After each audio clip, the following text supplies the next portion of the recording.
अब बात करते हैं हम अपने नेक्स्ट टॉपिक के बारे में, जो है रेजिडेंशियल स्टेटस। दोस्तों, इंडिया में एक पर्सन की कौन सी इनकम टैक्सेबल होगी और कौन सी इनकम नॉन टैक्सेबल होगी, ये डिपेंड करेगा उस पर्सन के रेजिडेंशियल स्टेटस पर।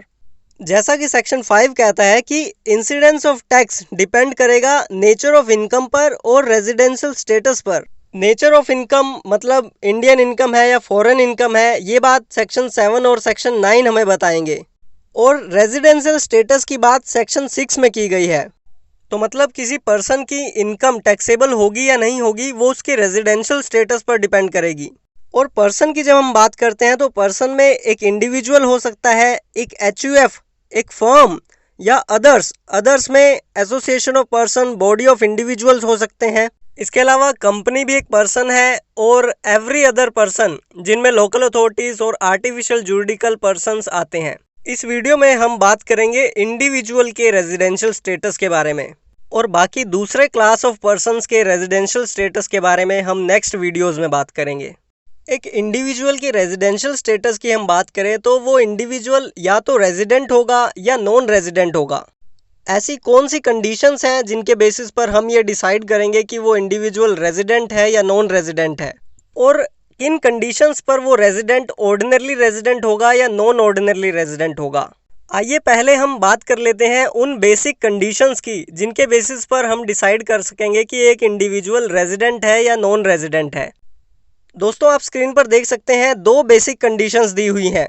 अगर कोई इंडिविजुअल इन दोनों कंडीशंस में से कोई एक कंडीशन भी फुलफिल कर देता है तो वो इंडिविजुअल रेजिडेंट ऑफ इंडिया माना जाएगा। जिनमें पहली कंडीशन ये है कि प्रीवियस ईयर में वो इंडिविजुअल 182 डेज या इससे ज़्यादा इंडिया में रहा हो तो वो इंडिविजुअल रेजिडेंट माना जाएगा।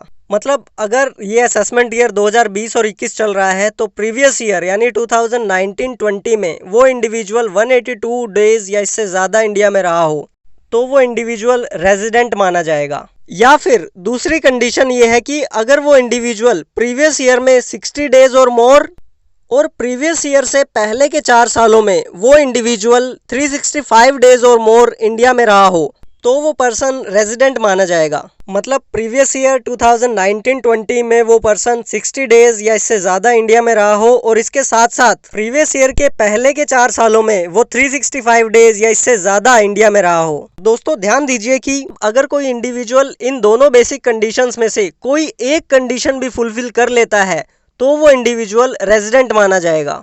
लेकिन अगर वो इन दोनों बेसिक कंडीशन में से कोई भी कंडीशन फुलफिल नहीं करता तो वो नॉन रेजिडेंट माना जाएगा।